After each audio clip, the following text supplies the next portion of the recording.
to Dabbling Dads with your host Kyle and Tyler, here to dabble into just about anything. You can find us everywhere using the hashtag Dabbling Dads. Thank you for listening. Hope you enjoy.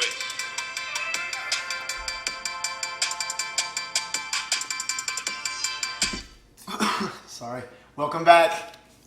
Here we go. Friday morning. Yes. Yeah. It is 10:45 on a Friday morning. 10:45 before Father's Day weekend.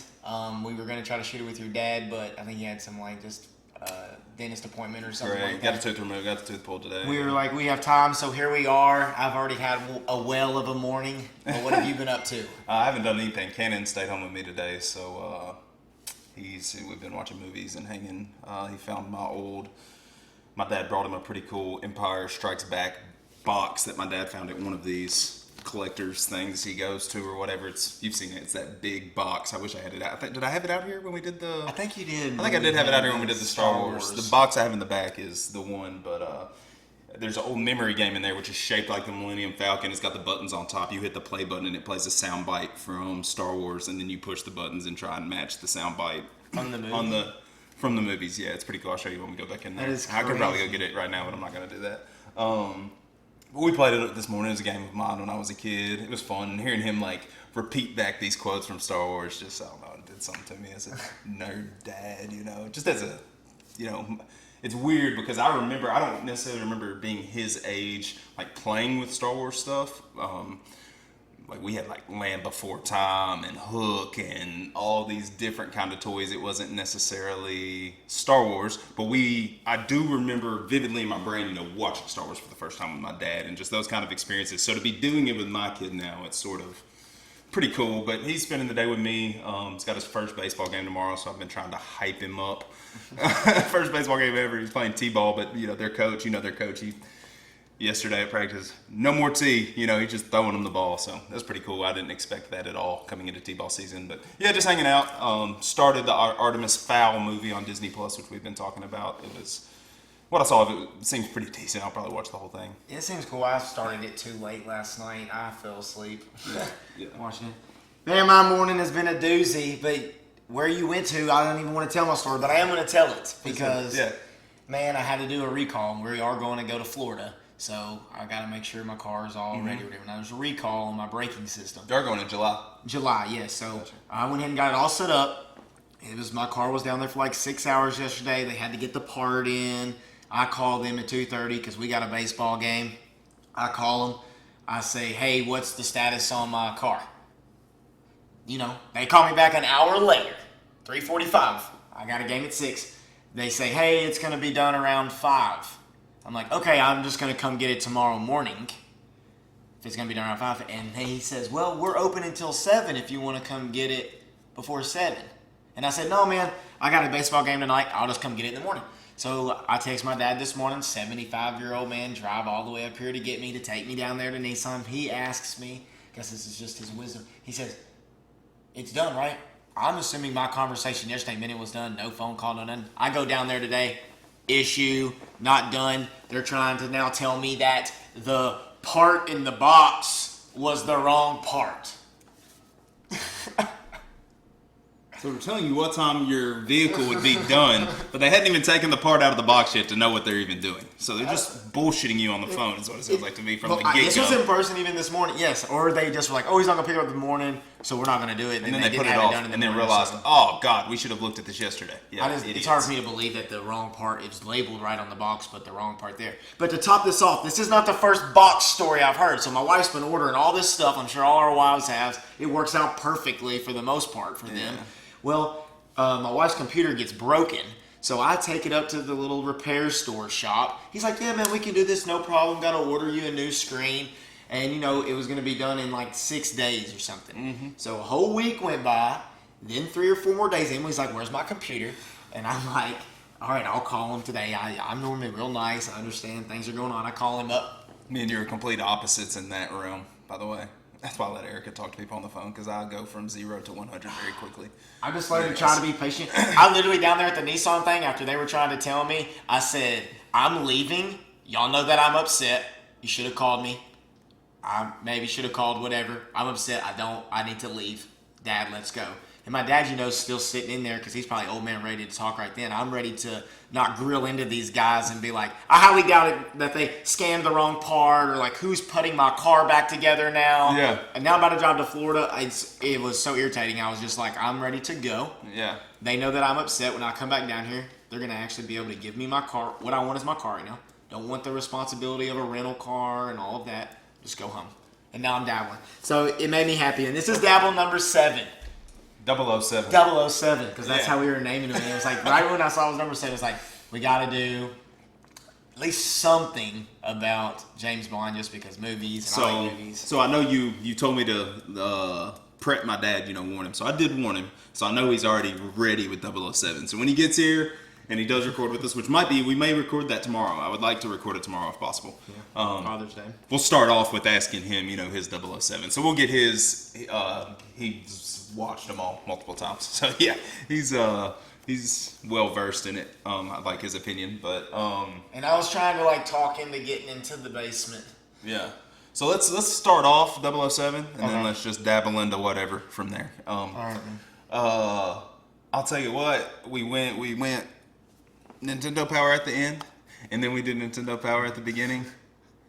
I would say the biggest, or in the middle, I would say the biggest 007 impact that was had by me and you as kids was the game. Yeah. Just aside from the movies, was the game. So Have the game. I see it over there. Let's go ahead and pull that out. Yes, one of the best. In 64. First multiplayer. Leave it in here. Yeah. First multiplayer. First person shooter. Was it first? Yeah, it was first person. First person shooter. The ones that came out on PlayStation, I believe, were third person shooter games. I think you can see just the top of it. Yeah. But I remember playing it for the first time at my cousin's house.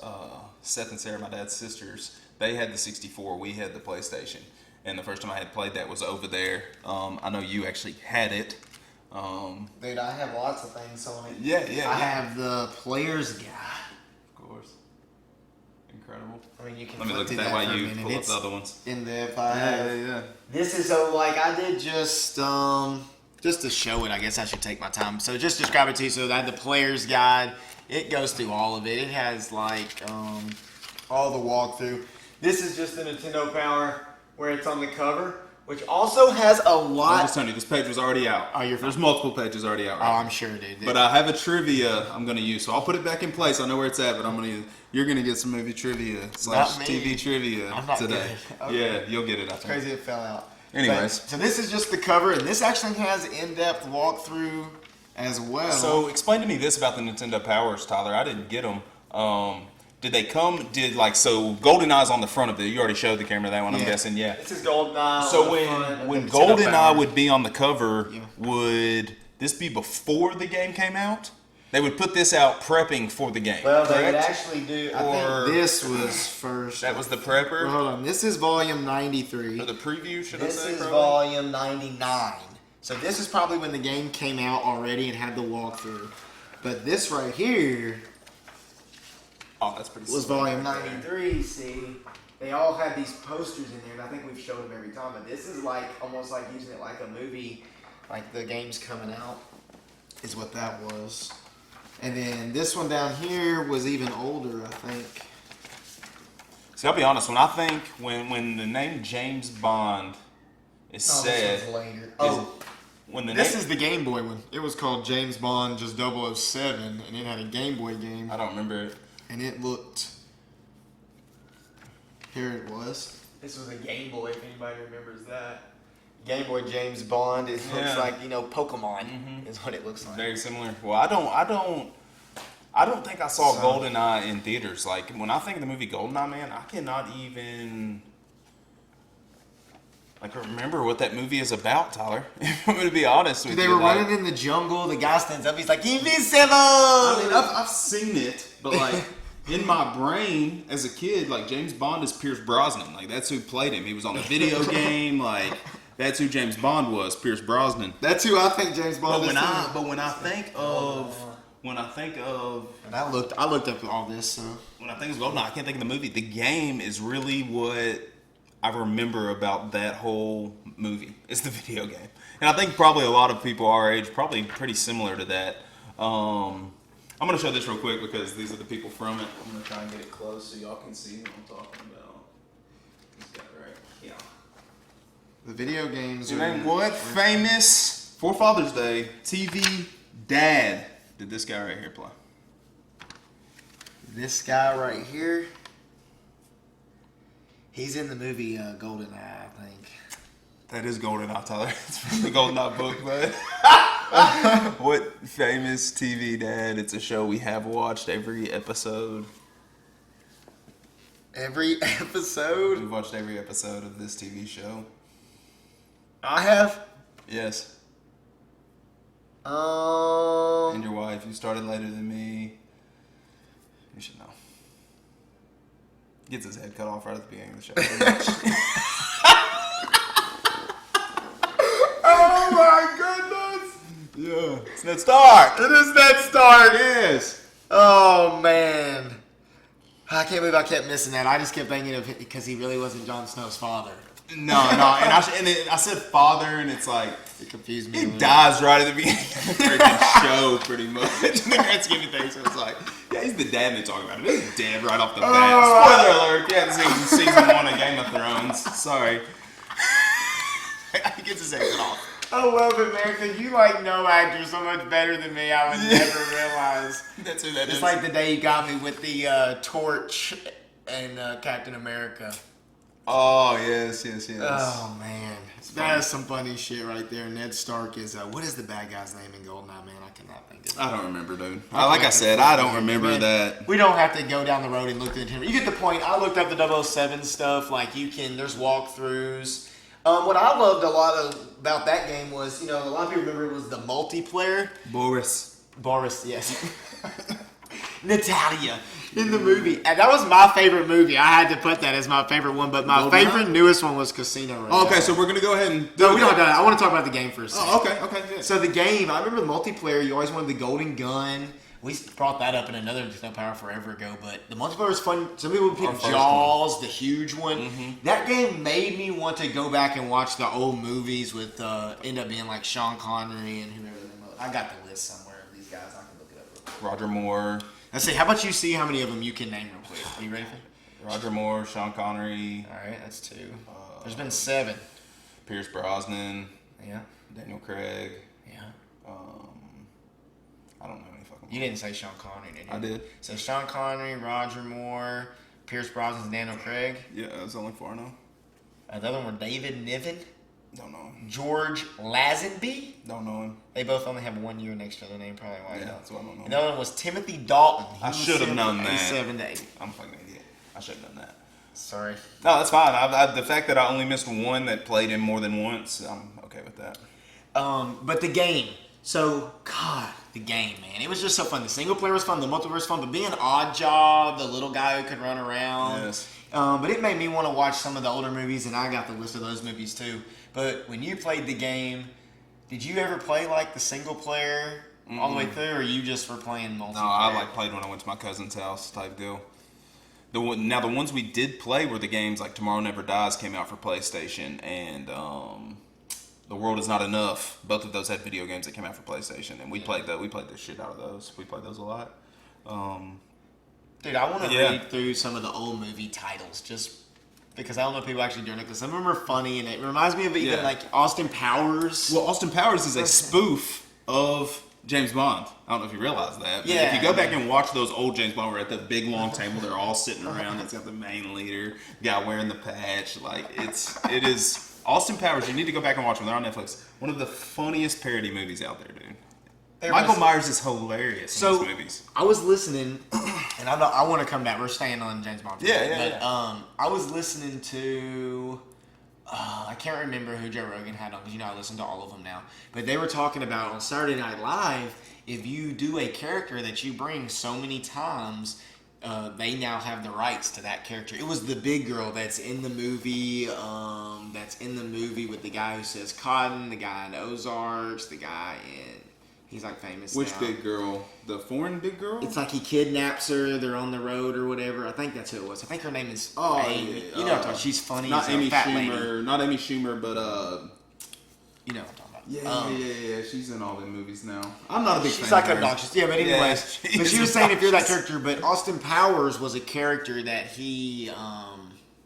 What's that actor? I feel like an idiot. Mike Myers. Mike Myers. That was a character that he kind of kept that he didn't. Dude, the funniest Mike Ever. Myers character in that movie is Dr. Evil. Dr. Evil is hilarious. You've got to go watch at least the first. I love Gold So Member. funny. Even that's the other ones, but Yeah. all of them are. He funny. plays so many characters in that. You know, that was like him and Eddie Murphy and all them. Still, they would do these movies and they would play multiple characters in it and incredible character actors. But yeah, anyways. So let's go back to James Bond.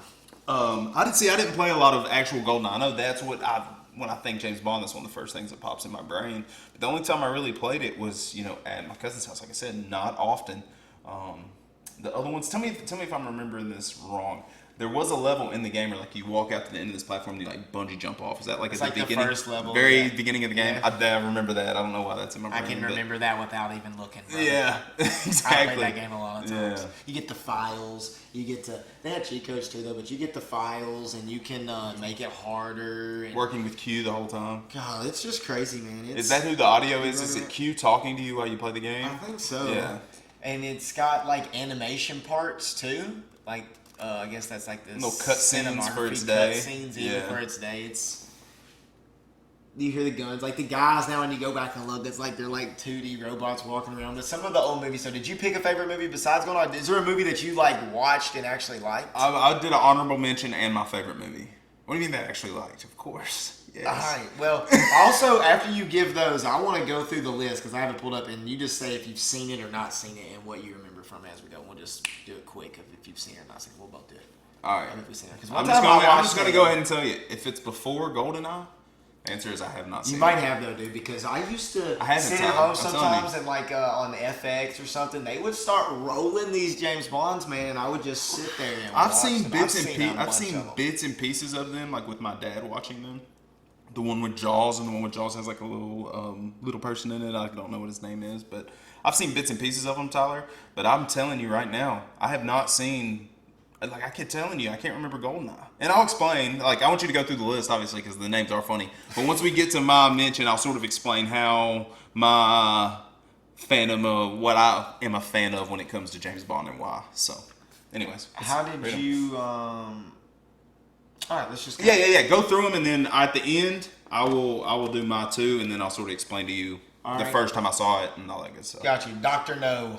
I've never seen it. I've seen it. I'm pretty sure that's where they end up in the basement, and it's. Pause. We're pausing. Cannon's first appearance on Dabbling Dads. That's right, man. What's up, buddy? Show him what you got. Show him what you got. Yes. In-game Hulk. All right, don't touch that. Come here. Game Hulk. Daddy, can I watch a movie in my room? Yeah, you know how to turn it on. Choose wisely, Yeah. young one. Pick something you know you can watch. He's 4, pretty smart kid. He'll figure Yes. it out. All right, Dr. No. So I think I could be wrong. Is that Sean Connery? Sean Connery? Yeah, I think okay. it's the one where I just know the basement of Dr. No, and they're like in the bottom of the ocean. It's like the part where and there's like huge fish around. I think it's where I always think of the Austin Powers movie once again. Well, they pulled from a lot of those movies. Yes, they did. Yeah. So when I went back and watched them, I made my connection to always the Austin Powers movies because, like you said, it was a Yeah. good satirical thing. Incredible. From Russia with Love. Sean Connery. Yeah, I think I'm saying it. He's always got Goldfinger,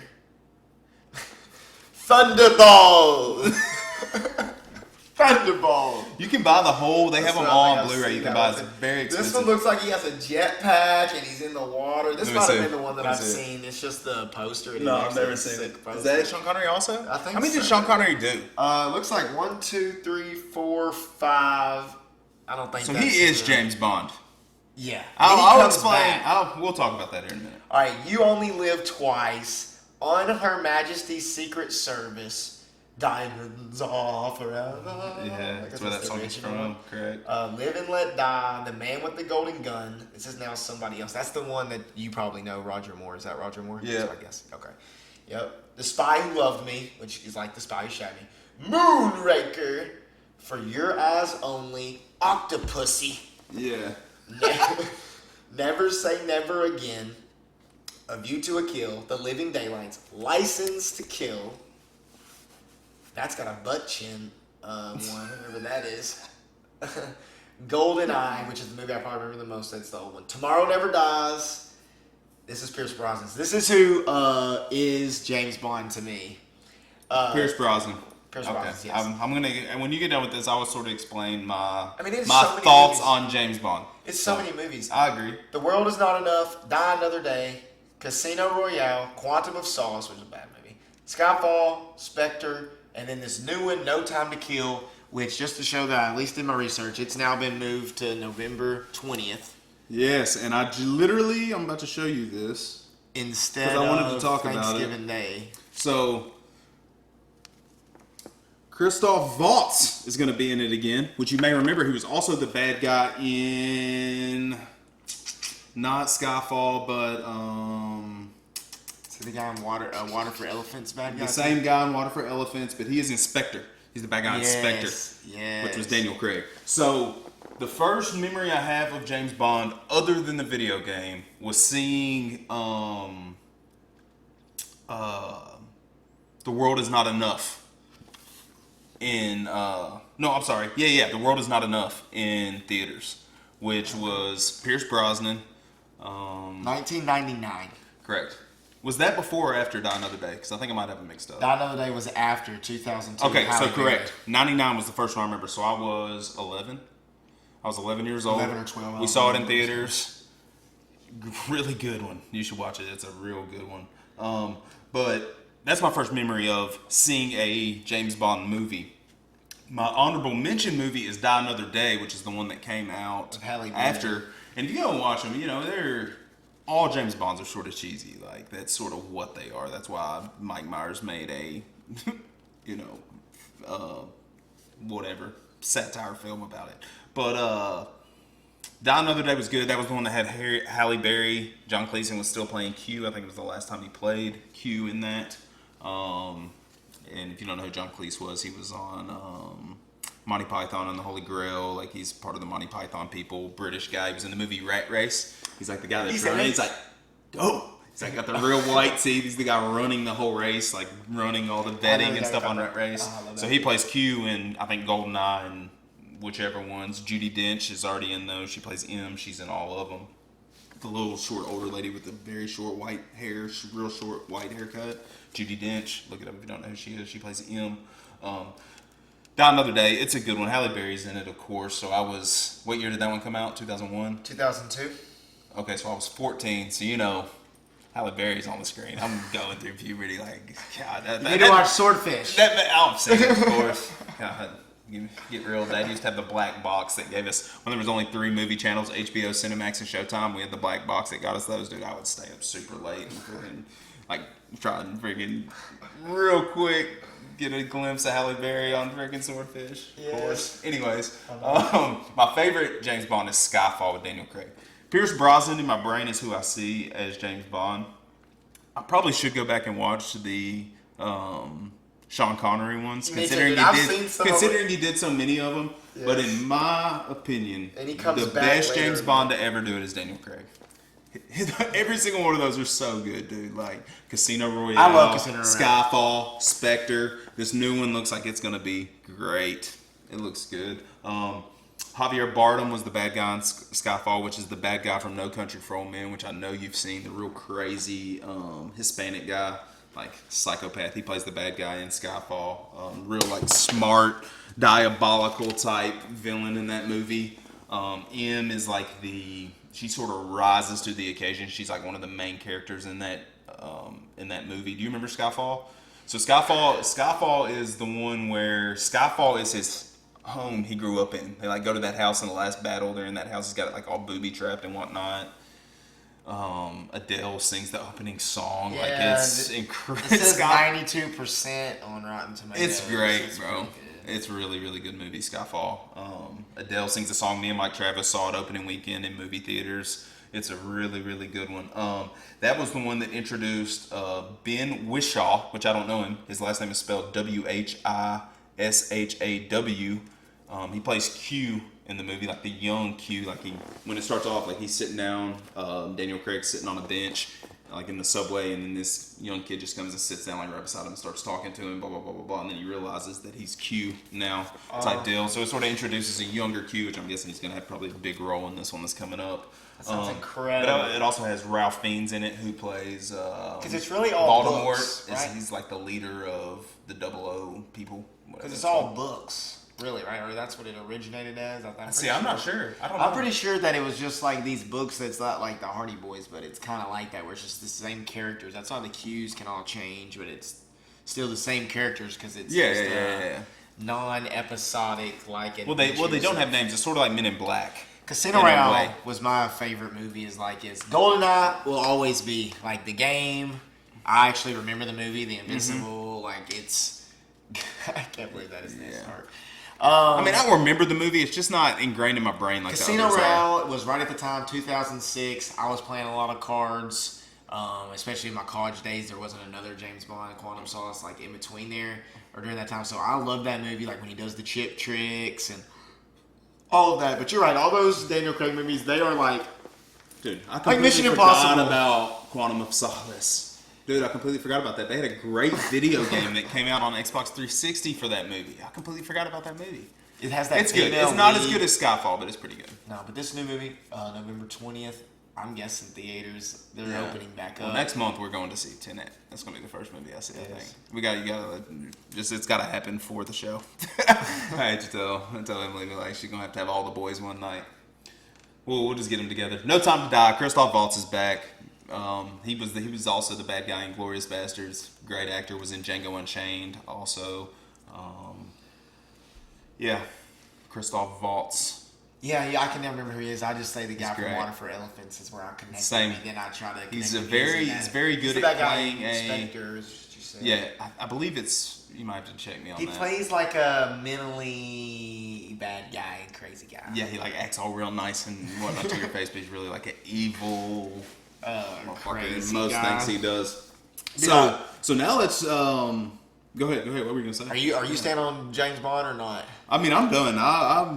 I just thought whenever you pulled this out, I'd forgotten I would have wrote it down. But like all this is written on here, TW, because like I had so many games. I started keeping up with who had my games, like my own rental Borrow store. them in your neighborhood? Yes, dang it. And I wish that I had this here when your dad was here, because he actually had his real store. I'd have been a perfect segment. Yeah. Which is fine. You have other games. You can bring another game. Yeah, they all have crap. I guess you probably don't have a Batman N64 game, though. I don't think there was one. But yeah, there was. Was it? Well, was Batman Forever, or was that Super Nintendo? That was Sega Genesis Super Nintendo.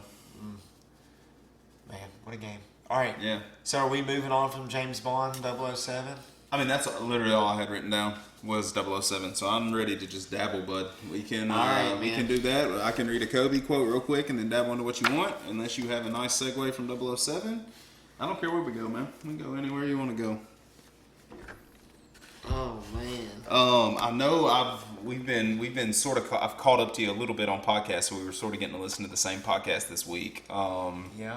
I don't know if you just want to roll through those real quick, what we listened to. Yeah, we could do. Let's just. I feel like we've been touching on UFC a lot lately, just because I've been trying to get on in it. Yeah. We all know I love Theo Vaughn, and you love Sugar Sean O'Malley, and I saw it. I texted you immediately, and I was like, man, your guy's on there. But what stood out from you, like the way he was talking and like mindset and fights coming up?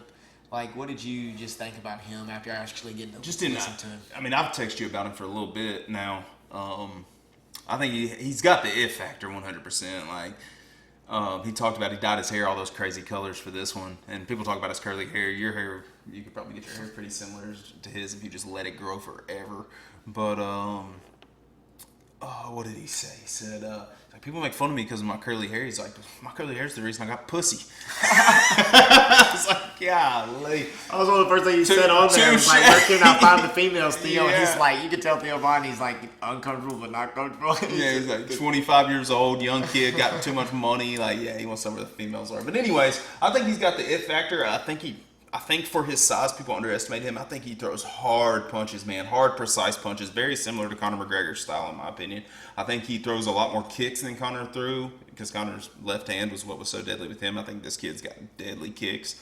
Yeah, you showed me that knockout where he's like, bing, Yeah, he hits him with spinning that heel reverse. I'll like kick. put on like Yeah. his highlights of Yeah, when he he hits gets that the top or spinning something. heel kick and cracks that He was dude. saying stuff like, man, I train to do all kinds of crazy stuff. He's like, I've seen people go up on the cage, but I've never seen like a true finish from off the cage. Yeah. And he was saying I'd rather do He like talks about cool- Anthony Pettis's off the cage kick where he hit that dude. Yes. He didn't finish him with the kick. This dude wants to like walk off finish a dude off the cage.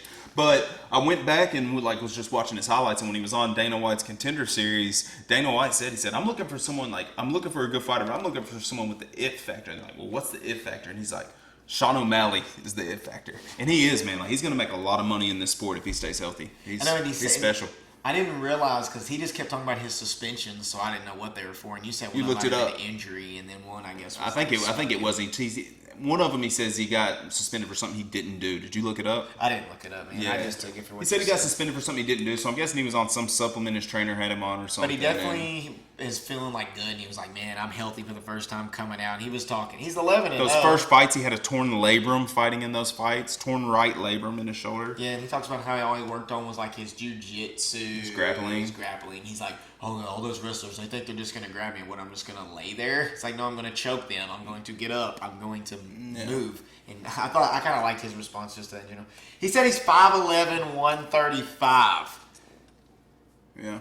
He looks I was taller thinking than I'm like that. 5'10" myself, and I weigh about 145, but I mean, he's He probably would almost... stomp the shit out of both of us. Oh, no, I'm just talking about his size. And I'm like 5'8", 175, and he would stomp me, dude. And he looks small to me. But he would hurt me. And to reward those people who actually know me, I'm about to throw something out there right now, and then the people who listen all the way through, that way they'll know Yeah. because they used to talk to me. But his coach, and this is like the universe been yelling at me, and there's going to be more examples of this later, yeah, but I know I'm not what you're gonna segueing, say. obviously. But his coach is Tim Welch.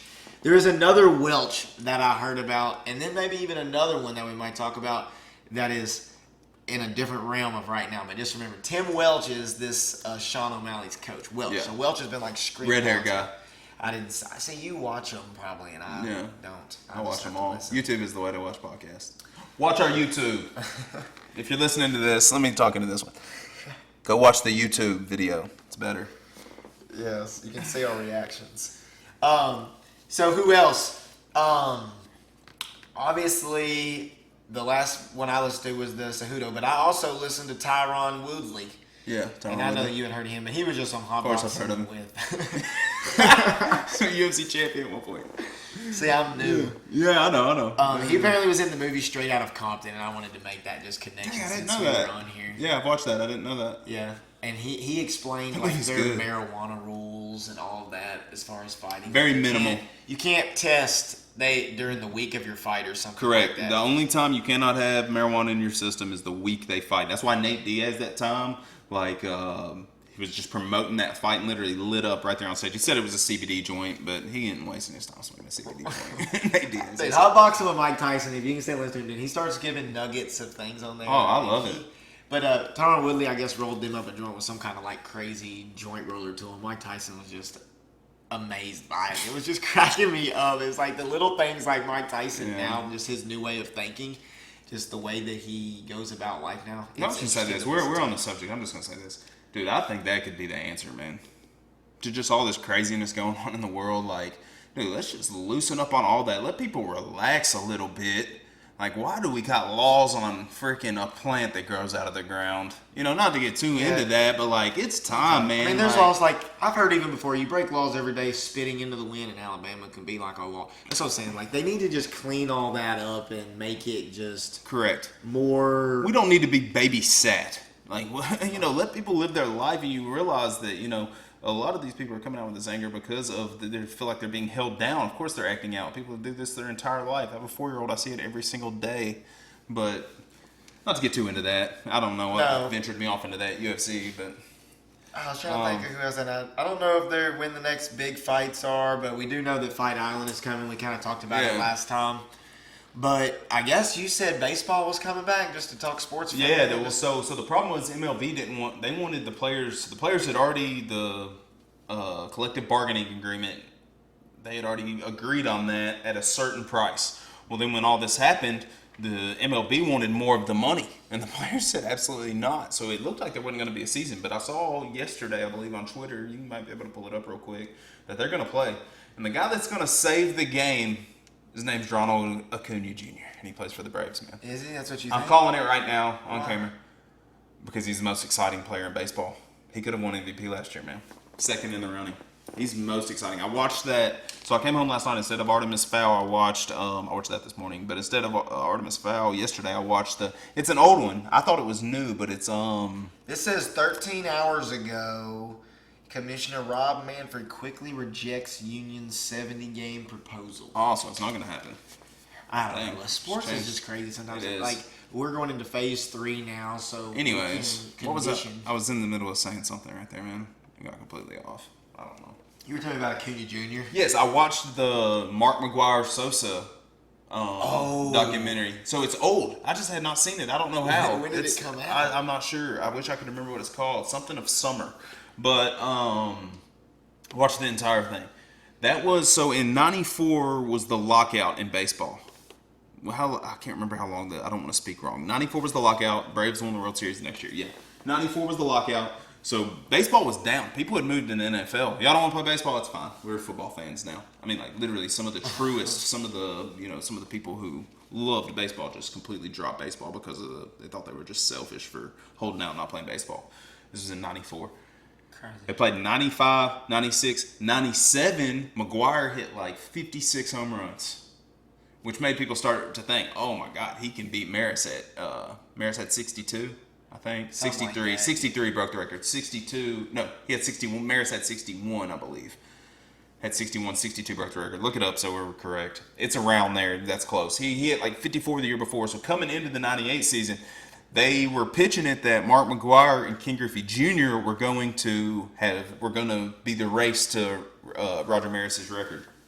And what happened was Sammy Sosa started smashing the baseball instead, and Griffey went like on a 24-game slumper. He didn't hit a single home run. Opening day, Mark McGwire hit a grand slam at his first at bat, I believe. All right, Roger Maris was 61, Babe Ruth was 60, and then it was Sammy Sosa 63, Sammy Sosa 64. Maris was 61? Yep, Maris was 61. McGwire hit 70? McGwire hit 70 one year, 65 another. Yes. Sammy Sosa Unbelievable. hit 63, so it wasn't his first at bat. 64. His second at bat opening day that year, McGwire hit a grand slam. So it was like off to the races immediately. Well, Sosa started, once they got to the record, I don't know if you remember, Sosa took a little bit of a lead, and then like Mark McGwire's instinct kicked in, and every time he was at bat, he hit a home run until he hit 70.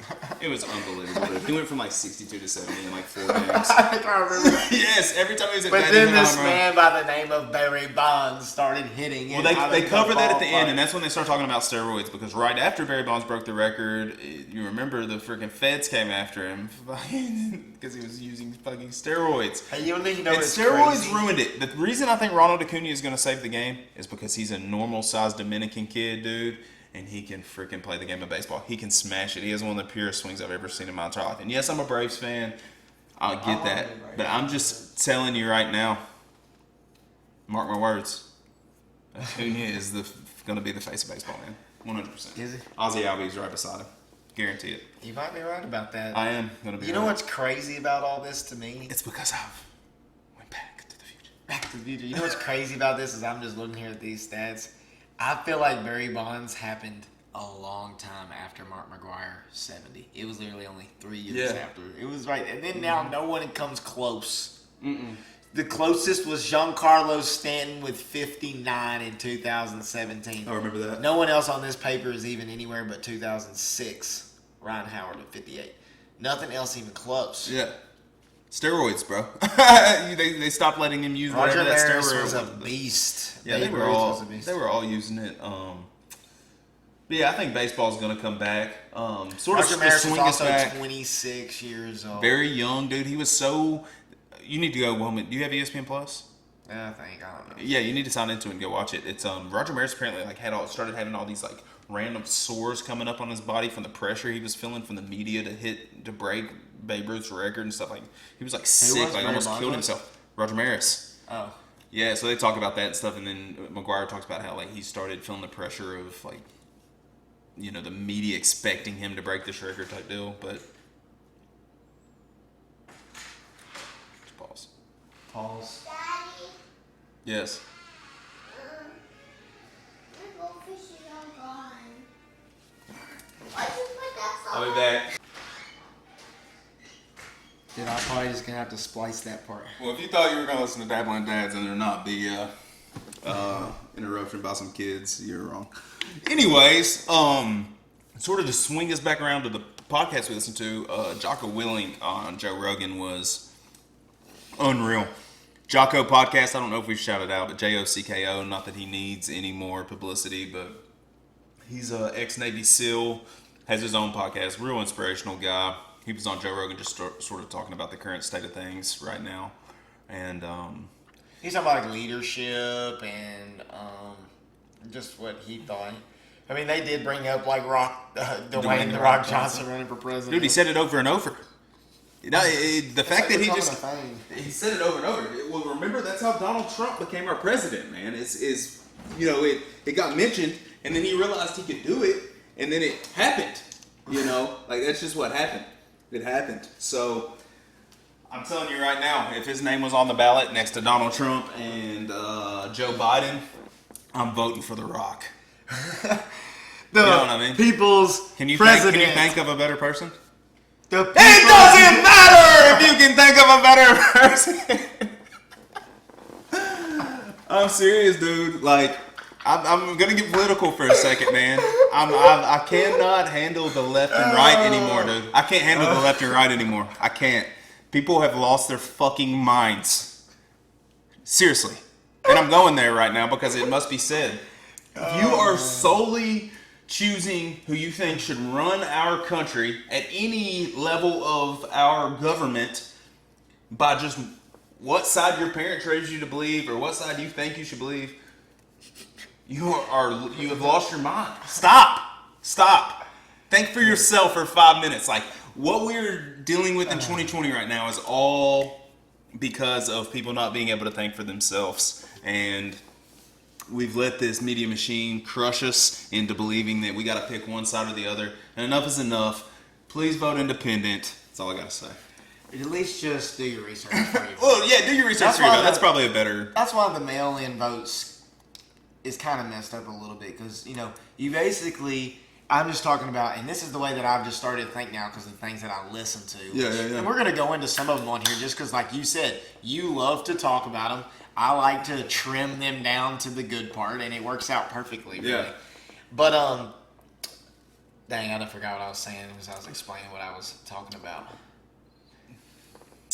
I can't remember either. Regardless, It I mean, happens. regardless. I know, mail-in voting. So what's Yeah, true yeah. about the mail-in voting is like, well, they changed the law. I remember at one point in time, I had to go get my own insurance, or maybe I was right there, but now you get your insurance till you're 26 years old. So you technically can live in your same household with your parents till you're 26-year-old now pretty easily. Pretty much did. Yeah, so now if you're living there, you have no idea what's going on politically. A mail-in vote, oh, we're a family, 3 votes for our family, go in there, and now you've not even voted yourself. And they need to somehow come up with a way to know you've only voted once. And it's simple to me. It's like, oh, you're born, you get a social security number. Guess what? That social security number votes. All right, well. But I don't want to go into more detail. Let me adjust the tinfoil hat for a minute. Why have they started have you seen all the signs on the side of the road and stuff asking us to fill out the freaking, they want to find out how many people are in the country, like what's that called? The Census. The census. Like, they are pushing that harder than I've ever seen it pushed ever right now. And then they're talking about mail-in vote. They want to know how many people there are. They got another number so they can start doing whatever they got to do whatever they want to do. It's happening. Dude, the thing is that it's just a bigger picture of the thing is this a positive thing? Them trying to get the census so they know dead people aren't voting and they know illegal immigrants aren't voting? Or is this they're trying to figure out where everyone is so they know how many cages they need to get? Well, that's why we're having this conversation, because I don't fucking know. I don't know the details of that I don't have a either. clue. But I know that you should, 100%, like when you register to vote this, that they should somehow, it should be simple. I can make a Google form and give questions and quizzes and look at these kids on things. It should be simple. My social security number, I'd like to vote for this person.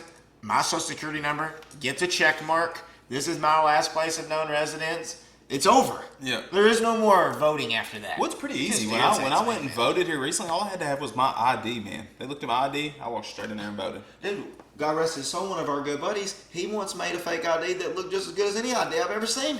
Oh, I know. Chase yeah. Osbrooks. Yeah, it was incredible. He had one. Yeah. He Someone was making them in making Chattanooga. them. Yeah. So if he would have made one of you could have just casted a vote for you. Correct. Yeah.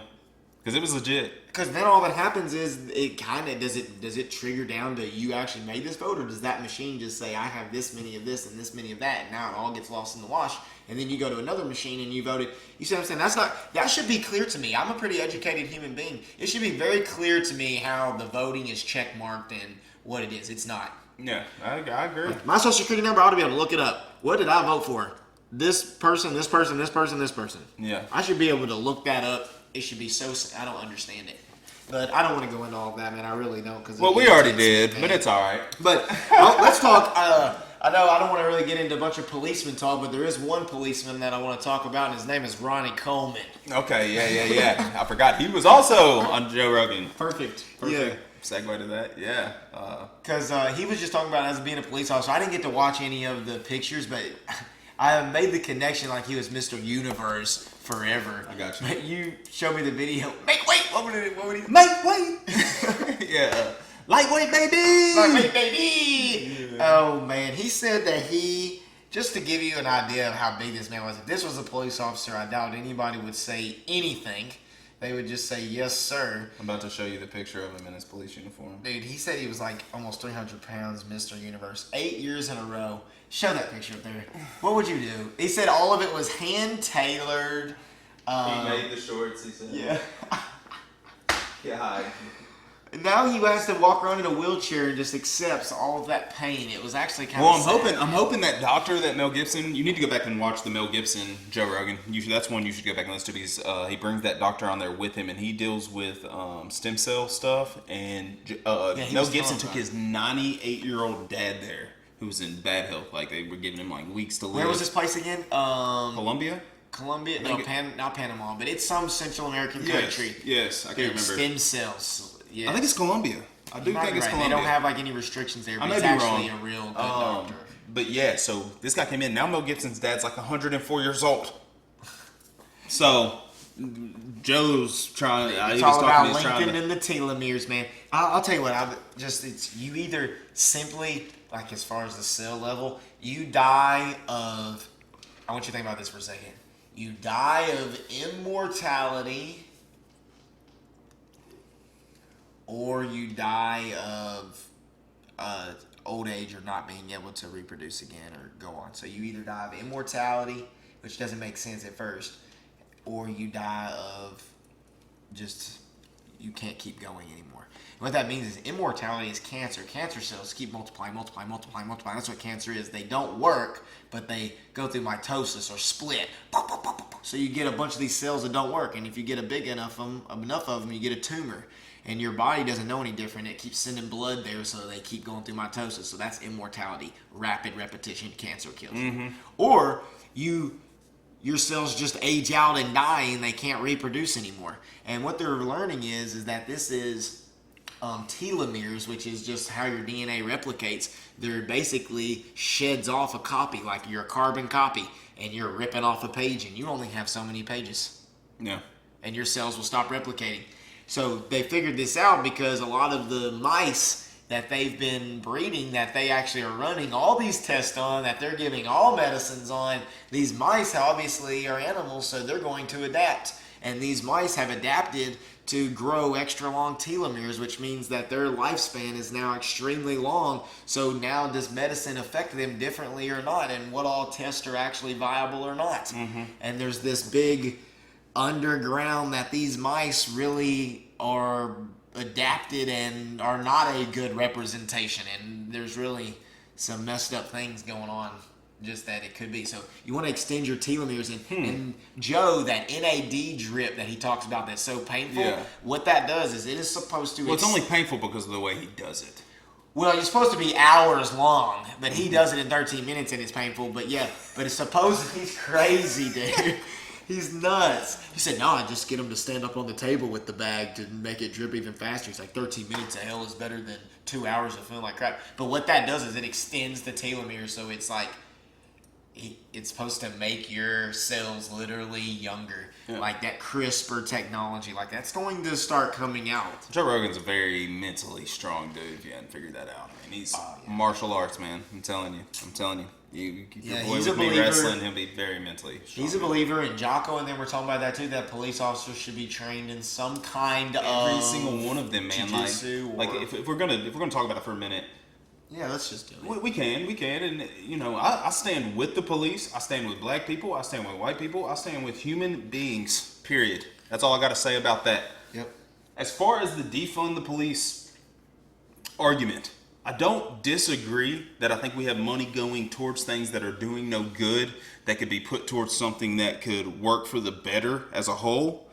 And if that's how we're talking about defunding, I completely agree with that. These people that are really talking about abolishing the police department don't understand. Like when this guy's busting in your front door, who you gonna call? You gonna call your dad? Oh, I'll be there in a second, baby. Too late. Your dad ain't stopping that psychopath.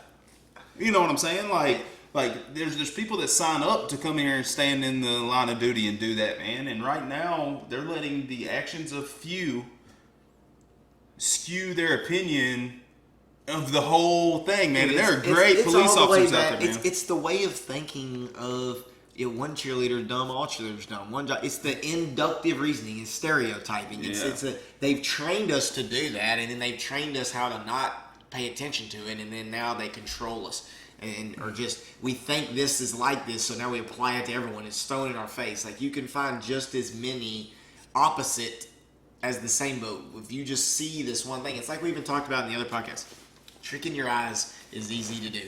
People do sleight of hand stuff that you cannot believe right in front of your face. Yeah. And these things are being produced by experts.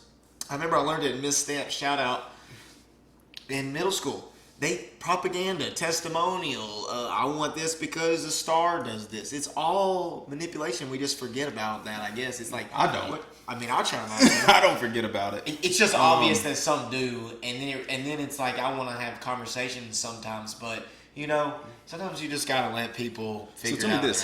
Here's my main issue with it. Like, I am all for the protesting. Like, if these people feel a certain way about it, it is not my place to tell them how they should feel about it. If that makes sense. I think you can protest about whatever you want. That's your right. I agree. It's not. I am in no place to tell these people how they should feel about how they are treated. It's not my place.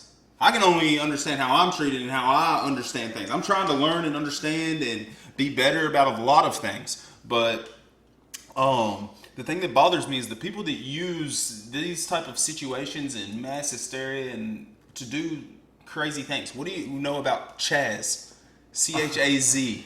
Yeah, just, you know, it's the little autonomous zone in Seattle, which is just, it's just crazy to me. Like, you know, I listen to Ben Shapiro some, and then I try to listen to some people who I just might not know this thing, but Kyle Kalinske, it's like kind of the equivalent. The one you sent me? No, I didn't send you him. I sent you Shapiro, I think. I wonder if he's related to Wayne Szalinski. Can you name that movie? Wayne Szalinski is in Tommy Boy. He's False. The brake pad. False. Hold on. No. Not right. No, that's Ted Lazinski. Wayne Szalinski. I know who it is, but he's Szalinski! He has glasses. Correct. Red glasses. His hair is similar to yours.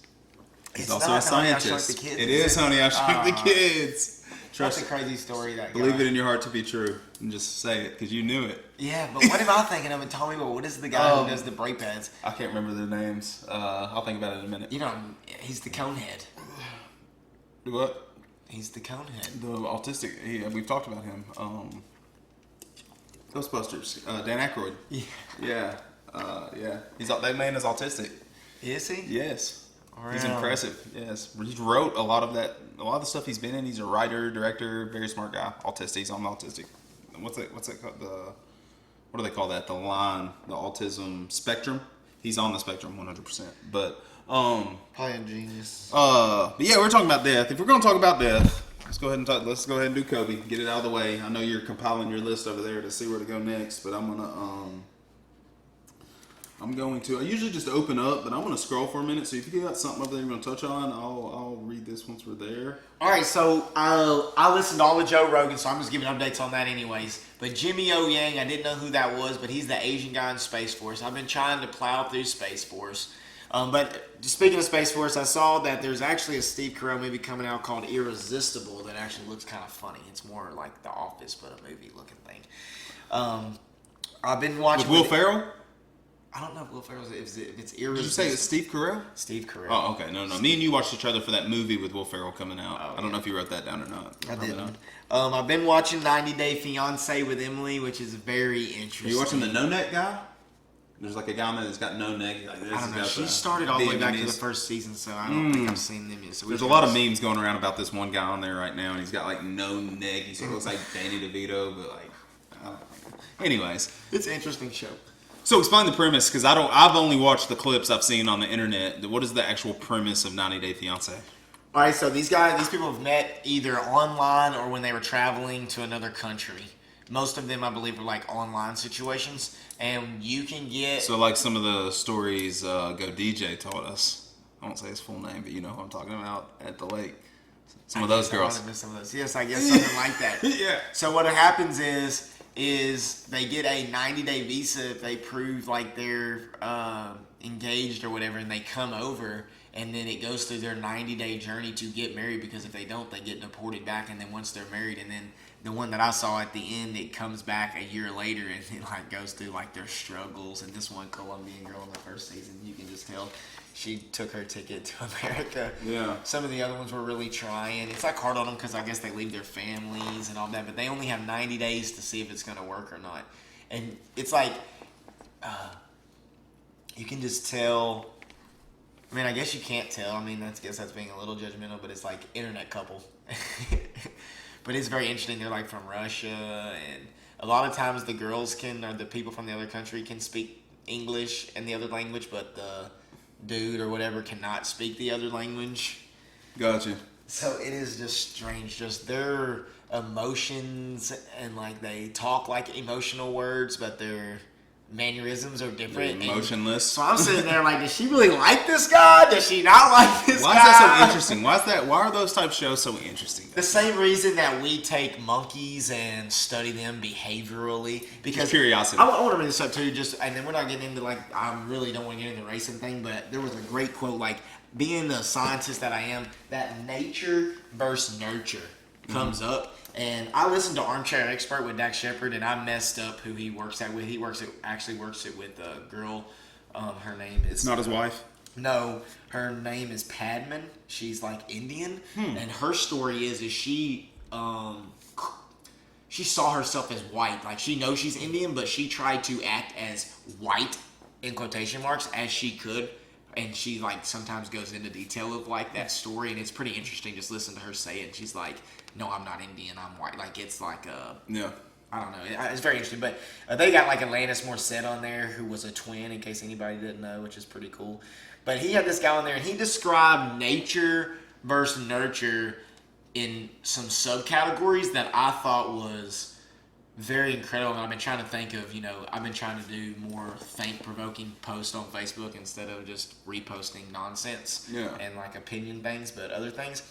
So the nature side, behaviorally and biologically equal. Humans are. Yeah. Like nature, behaviorally and biologically. So like our DNA and all of that is technically equal. Like technically, biologically, the only difference... Are equal to what the world, to what our... They're the same, no. To what our exposure to the world was? You're saying that's equal? I'm saying what we were All right, let me explain it in layman terms, what I think, and then you explain what I mean. So you're saying what we are made up biologically, and what the world has exposed us to, and what that has created is equal. Only the world physically, meaning like the difference between a mammoth and an elephant is that a mammoth went to the cold, so it kept its hair. An elephant went to the hot, it lost its hair. Gotcha.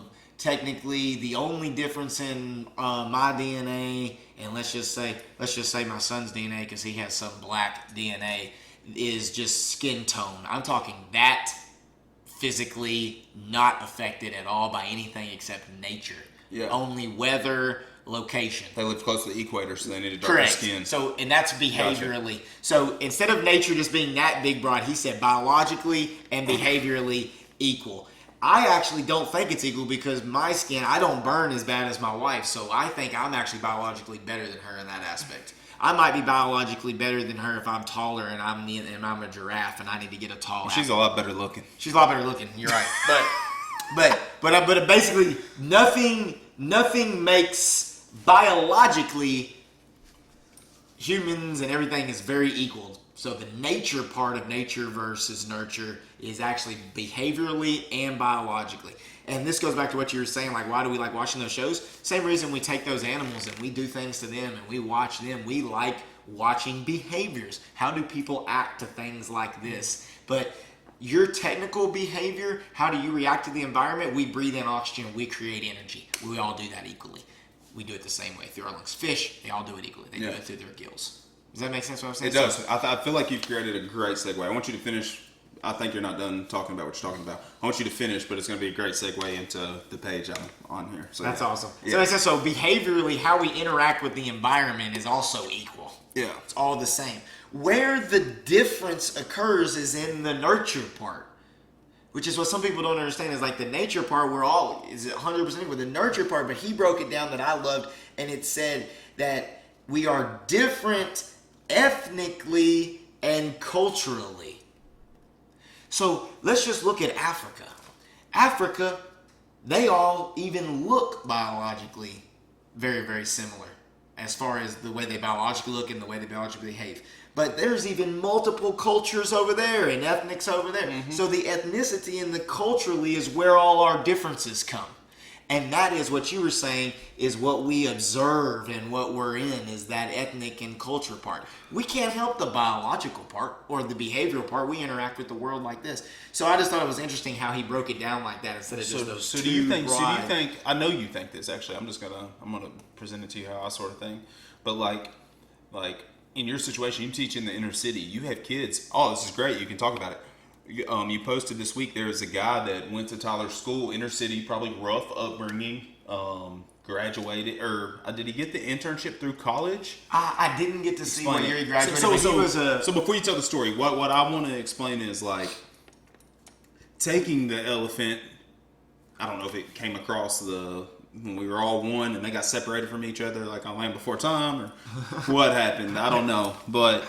That's why they were different. So them being exposed to this other thing changed what they were almost. Not completely, but at least their physical features changed pretty drastically. They look similar, but at the same time not. That's called a speciation. Eventually they get far enough apart where they can't mate anymore. Okay, so perfect. So as far as behavior goes, like someone who was raised in... we went to school with people who didn't have great upbringings, but like I see them nowadays on Facebook, man, and they made something of themselves. They're great parents. They got good jobs. They've removed themselves from the nature of it, right? Or the nurture of it. The nurture. The nurture side of it. They've almost left. You almost have to say, when you see someone come from that environment and then they go to another environment, they are biologically still the same person. Yes. They have changed. They have overcome their culture. Sometimes it happens in the reverse way. So does that not mean that the nurture is almost more important or carry more weight than the nature? Because if you stay in that situation and you do that, you're going to follow the same... And I've been trying to do deep thought about this because I've been wanting to make a post actually about the way he broke it down because I really like the way that he broke it down. I almost think of it as talent and hard work. I mean, technically, there's certain things that some people just, have more biological talent on than others. I'm not a believer in talent, man. But you Personally, still have to have it. I'm a believer in ability. Like, some people have the ability to do things, but I think talent comes from work. Just personally, that's my thought on the word, because I had some kids that had zero athletic talent that won wrestling matches this year, Yeah, because of their work. It just is like a multiplier is all it is. It's still technically the same. It's just more of a multiplier. It's not, you still have everybody's capacity is the same. That's what you're saying. So like most people's capacity is the same. Like even if you keep working hard, technically you can still get better. I don't know if there's ever such thing as a true peak. LeBron James is a prime example. You kind of run out of energy. You think LeBron James has peaked? I don't know. I think we just take him for granted that he just keeps doing the same stuff over and over and over. Well, that's a good transition, man. I just thought it was interesting. I'm glad you laid that out like that, man. That makes a lot of sense. I need to hear that type of stuff. Other people probably need to hear that type of stuff and that perspective. The page, I scrolled through it for a minute while you were talking a second ago, but I came to the front, and I probably should have read this right at the beginning because this is like the preface to the book, and it's Phil Jackson. Phil Jackson is who wrote this. You're reading that whole page? I'm gonna read into it, and we'll see. I can read pretty quick, so this might be like a little 5-minute thing. This is Phil Jackson speaking. It is the introduction. It says, warning, if you are going to invest your time. All right, I'm not going to read this whole thing because it's 2 pages now that I look, but I read the little first paragraph, and there's some good stuff in here, and I might just pull from this as we go. But warning, if you are going to invest your time in reading this book, be prepared for an adventure in high-level basketball. So that's what we like. That is what we like, man. Anyways, this is Phil Jackson speaking. It will certainly offer a deeper understanding of the detailed and dedicated way Kobe Bryant approached the game. It's one thing to have talent, but another to have the drive to learn the nuances. James Naismith is credited with having said, basketball is an easy game to play, but a difficult game to master. This is a window into the mind of someone who mastered it. The combination of Andy Bernstein's exceptional photography and Kobe's insights might make you a better player if you were inclined. Kobe came into the NBA with the desire and talent to become one of the greatest players of all time. He achieved that goal through his dedication and perseverance. The opportunity to play for the Lakers, a historic franchise, gave him an audience and a forum, but his level of success came entirely from within. I want to keep reading it. It's good. Kobe and I first met in 1999 at the Beverly Hills Hilton on the day I was formally announced as the Lakers coach. We were in a suit before I went down to meet members of the press assembled in the ballroom. Kobe wanted to impress upon me how happy he was to have the opportunity to play in the triangle system and how much he already knew about it. He was already a student of the game and had studied various aspects of the offense. Here he was, 20 years old, sounding like he'd been a pro for a decade. By nature, the triangle offense is confining and disciplined. There is little room for a player to just go rogue. It is a planned, programmed way to play. Push the ball up court and look for an early shot. If it's not there, build the triangle. Read how the opponent's defense is going to react, attack their weakness, and apply your strengths. My twin sons are just 1 year younger than Kobe. So at that point, I had pretty good perspective on young men and their varying ability to focus on tasks. I had also had the privilege of coaching a number of players who had said the same thing during my tenure with the Chicago Bulls. Even at that young age, though, Kobe kept true to his word about being a student of the game. So one of the reasons I want to read this, and I'm going to sort of read through it, I don't know if you've listened to any Jocko, but a lot of the time he'll have an author of like a Vietnam book or an author of someone who wrote a book from Korea or Afghanistan, and then he sort of reads excerpts and then talks about it. So one of the reasons I want to read this is because when it comes to behavior and the way people act and react and getting the best out of people, Phil Jackson was one of the best of all time. I know we talked about him with The Last Dance and all that stuff, but like when it comes to just behavior and knowing how to get the most out of a human being, like this guy right here is one of the best. I don't know if that's someone I know you were a big Coach K guy as far as inspiration. I like Phil Jackson. I know you coach a different style of basketball. His style of basketball was very precise, like you just said. That's you gotta have some athletes to run that. Although I do believe, like with the girls you coach, man, they vary in skill. They really do, because a lot of them are in their first or second year playing basketball ever. Yeah. So they might be a style where you can just be like, just play your position. You go here. If the ball's not there, you go here. If the ball goes here, you go here. And just teach them that movement. I don't know. Just a thought. Anyways, back again. It's a lot more complicated than that. I know it is. I coach too. I've John Wooden. In the game of basketball. John Wooden. It's kind of the same concepts. So anyways, I'm going to keep reading. All right. Kobe actually broke a bone in his wrist the very first game of preseason that year. He missed the first 14 games. We had gotten off to a good start without him, and I was concerned that might require some break-in time to fit into the mix. It wasn't a problem. He kept the team winning as his priority, and we kept rolling. A month or so after he returned to active play, I received a call from Jerry West, who wanted to relay a conversation he'd had with Kobe. Kobe had called to ask him how he and Elgin Baylor... I'm going to stop. Jerry West, for those of you that aren't basketball fans, He is the logo. He's the guy that's on the NBA logo. One of the best. I guess he was a forward to ever play the games. White guy.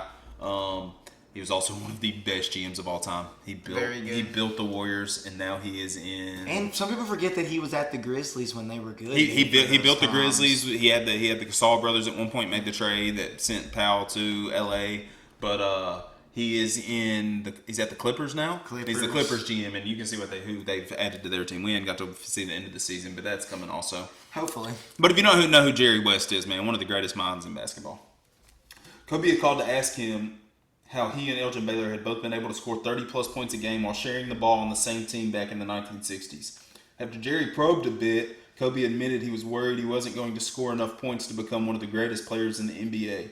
This concerned me because as a coach, I didn't care how many points a player scored, only the final numbers on the scoreboard. But Kobe knew what he was capable of doing and felt limited by our system. That clash had all the warning signs of becoming a problem. Of course, there was a real substance behind his drive. He went on to total 33,643 points in his career, ahead of Michael Jordan and just behind Karl Malone and Kareem Abdul-Jabbar, which he's been past now. But that first year, Kobe played alongside Ron Harper in a two-guard system at the top of the floor. They were in charge of setting the table, recognizing when the fast break was over, secondary action was limited, and it was time to set up the triangle system.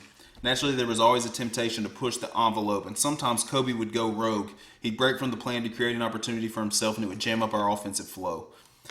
That's sort of crazy to hear, because he just talked about him being one of the greatest players to ever play, but is here critiquing where he messed up his system. Well, yeah. Yeah. I'm sure he was used to it. I'm sure Michael didn't just sit in the system either. No. It's like the final shot he hit against the Jazz when Dennis Rodman passes it in and he's dribbling down and Rodman's like, dude, I just started walking because I knew he was taking the shot. There's no point in getting in the offense. Like he was winning the game for us. Like there was no point. It was like one of those situations. Yes. It's just crazy to hear that like Phil Jackson recognized that, yeah, he's one of the greatest ever, but it pisses me off that he wasn't doing what I asked him to do. It's funny. He'd break from the plan to create an opportunity for himself, and it would jam up our offensive flow. So we had our conversations about not trying to take over a game. We also had our film sessions centering on what skills made a guard a good playmaker. In retrospect, Kobe was as patient with me as I was with him. We tolerated each other, and the result was that he came to understand how disciplined our team had to become in order to win the coveted championship. As much as he loved to score, Kobe usually knew or intuited, I guess is the word. Like intuition. Knew or intuited what the right thing to do for the team was in the moment. The Lakers have been a bridesmaid the past 2 seasons, winning a ton of games but getting swept out of the successive playoffs. Shouldering the pressure that came with the history, Kobe of course made the plays. The Lakers got over the stigma of coming up short and went on to win 3 championships in a row. Each of those years was dramatic and full of memorable games and moments. Kobe was the driving force while Shaquille O'Neal, the diesel, was the focal point of the offense. Get the ball to the big fella, as we'd say. The group of Lakers went to 4 finals in 5 years, in essence, creating a dynasty. When I fell in love with the Lakers right there, man. That team was fun. Yeah, they were good. That team was fun, man. I don't have much left. I have a couple more things. I'm going to read it all just because I've already gotten this far. The next segment of Kobe's career was when his maturation took place. After the Shaq-Kobe era came to a close, he became the senior statesman for a team that had lost all of its other starters via retirement or trade. He was the major thrust of the team and its nominal leader, perhaps by default. And leadership is a tough thing to master, especially when you know a championship is beyond the reach of your personnel. At one point in our early years with the Lakers, Kobe and I stood together before practice and watched 5 of the other players hold a shooting contest. It was similar to the game cat, or horse, as we know it, or pig is what we played, the 3-letter word we use. Did he just call it cat? C-A-T. So we call it pig. Maybe that's because we're from the South. I don't know. I don't know. That's weird that it's called cat. I've never heard that. Where a player had to mirror and match the shooter before him, or he was eliminated. They had asked me to hold off the start of practice because the game went around the entire arc, using both corners, both wings, and the top. I asked Kobe, competitive as he was, why he didn't play against his teammates, and he said it was because he wasn't a three-point shooter. But in the year that followed, he was determined to fix that. During the offseason, Kobe worked diligently on his three-point shot. It was always about the details. In the 2005-2006 season, Kobe went off and averaged more than 35 points a game, headlining the NBA in scoring. He had become a scoring machine. I could go on listing records and accounts of his scoring prowess, but that was really a side note to Kobe's evolution as a player. My staff would meet at 8:30 a.m. at our facility before a practice or a game to prepare for the coming day. More often than not, by the time I pulled in, Kobe would already be parked in the car next to my designated spot taking a nap. He would be in the gym well before that, maybe by 6 a.m. to get his pre-practice workout done before anyone else showed up. That was the trademark of the final 10 years of his career. Kobe led by example for his teammates. They couldn't keep up, but they were always challenged by the example he set. They couldn't keep up, but they were, challenged, of course. 2007, I met with Kobe to discuss the Olympics in China. That team was packed with stars and had practiced together that summer in preparation for the next year when they would go on to win the gold. My message to Kobe was this: if you're going to do the extra off-season things, you must recognize you only have a certain amount of time left on your legs. Practice is not a big concern of mine. You know the system. I will give you as much time as you need between games to recover if you will keep your leadership intact while being present. He would do his physical therapy while the team went through their skills and drills and come onto the court when competitive action commenced. He encouraged his team and sometimes played the coaching role for the second unit. I was watching Kobe go through extreme routines to get himself ready to play games and thought there might be a window of 5 or 6 years left in his career. Again, he changed the landscape, and his determination to extend his physical prime blew out the norm. He played almost 10 more years of NBA high-intensity basketball, which stands as a measure of his character. The photographs in this book are a testament to the manner of which Kobe had thought about the game. In fact, the way Kobe approaches basketball has prepared him for the next phase in his life, one that already looks as interesting and intense as his long career with the Lakers. That's pretty sad to read at the end there, man. Yeah, because he's dead now. That's pretty sucks. He died in a helicopter crash, but that was Phil Jackson. I wanted to read that whole thing. Me and Tyler both coach. I just sort of wanted to hear what I haven't read that. I really need to sit down and just read this whole book. It's pretty incredible. It is pretty interesting for sure. The Mamba mentality. And I just wanted to read it sort of to see what Phil Jackson's perspective was on a player that wasn't Michael Jordan. So, anyways, that's what that was. Sorry if that gets long-winded. Once again, Tyler posts all of our time stamps at the bottom. If you click what does it say? Info? If you click it, like the description. Or more info. Yeah, click the description. It'll pop it up, and if you want to skip through that, you can. That was just something I wanted to read for myself more than anything. But Tyler's a coach, and coaches the game of basketball, so. Yeah, it was interesting. It's like, just the part about being the master, and it's really, you can't. That's how all sports are. Even golf, it's like, I can't remember that quote. It's like can't remember. But golf, man. And then you probably heard the crash in there. We had to cover up. Now our man Jude Law, which is the reason we have this poster. I'm fixing it. Our man Jude Law here. So last time we were here, we went on to movies. And I can't remember how Jude Law got brought up, but I'm sure Kyle will remind us when he comes back. Yeah, Jude Law got brought up because of Repo Man. Oh, yeah, Repo Man. I still haven't watched Bandersnatch, everyone. But I don't know if we're going to wrap up after Jude Law, but if we continue on, I'm going to let Kyle choose which tinfoil hat hole he wants to go in. What time are we at? 1:18. Okay, yeah, we're good. So, right after we talked last week, I was like, dude, I just remembered I had the Sherlock Holmes poster because we had talked about Jude Law. I just wanted to put it up. One of my favorite Robert Downey Jr. characters, right behind Iron Man, probably. I haven't seen Dr. Dolittle. I love the old Dr. Dolittle, and I read that book when I was a kid, but I haven't seen his interpretation of it. I haven't either. But Sherlock Holmes, and Jude Law, what other movies is Jude Law in? I don't know if you've seen the movie Gattaca. You probably watched it, Miss Angels, 7th grade class. I show it to my movie. students every year. Please, give me some dap on that. That's one of the best science movies out there. It holds their attention once it's him, it's Uma Thurman, and, man, the guy that's in it was in, you talking about the old detective guy? I'm sorry, Dad, I can't remember this. No, the guy that's his brother. Vincent? No, Vincent's the main. He was in the wrestling movie Vision Quest. I cannot think of his name, man. I'm sorry, Dad. I know I'm letting you down, man. You would have already said it. So Jude Law is the main character. Jude Law plays the guy in the wheelchair. Oh, so he has the genes. They use your blood to check if you can go to space or to leave. Just to be, basically, it's based off of a class system. To work, yes, it's your a blood. Class Ethan system. Hawke. I was wrong, guys. That's not the guy from Vision Quest. Dad, smack shit out of me next time you see me. Jesus Christ. Ethan Hawke is the other character in it, which he was in. Training Day was in the first. God dang, what was the first movie? The Purge. He was like the dad in The Purge, the very first one. But yeah, that movie, Gattaca, I'm sure we've all seen it, but you need to watch it again now. It's that very it's good. going on I now. need to watch it. You know what? Yes. Man, it's good. Yeah, he's born without, basically not a designer. He plays baby. Jerome. Jerome, yes. Yeah, So correct. basically, they're doing a designer baby. But he's got the correct blood. His brother does not have the. Ethan Hawke does not have the correct blood. So they're doing like blood transfusions so he can go. Well, it's not his brother. Not his brother. No. Just the guy he's working with. Well, You got to remind me. I haven't seen it in a Alright. long time, man. all right, man. So basically, what happens is he's born through sex.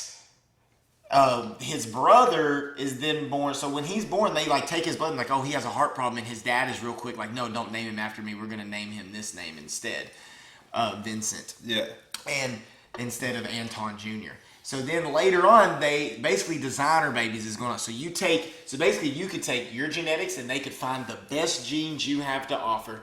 They could take Erica's best genes she has to offer, and they make you the absolute best possible baby that y'all can make out of y'all's genes. I've already done that twice. And so, that's right. So what happens is, see, he was born that way. So he's an invalid, is what it's called, or invalid, Yeah. or whatever is what he's called. But the guy who I guess is Jude Law now, he was like this swimmer, but he had this great blood. And the monk, the guy who plays in the series of Monk, is the guy who like beats him up, and he has to pee for him, give him his blood. The guy that plays the crazy dude that gets his head shot off in Men in Black, the first one. The guy that's running the Mr. gun Jeeves. store. Mr. Jeeves. I can't pop. I can't remember. I wish I knew that quote, man. God dang. Oh man. You know how bad that hurts.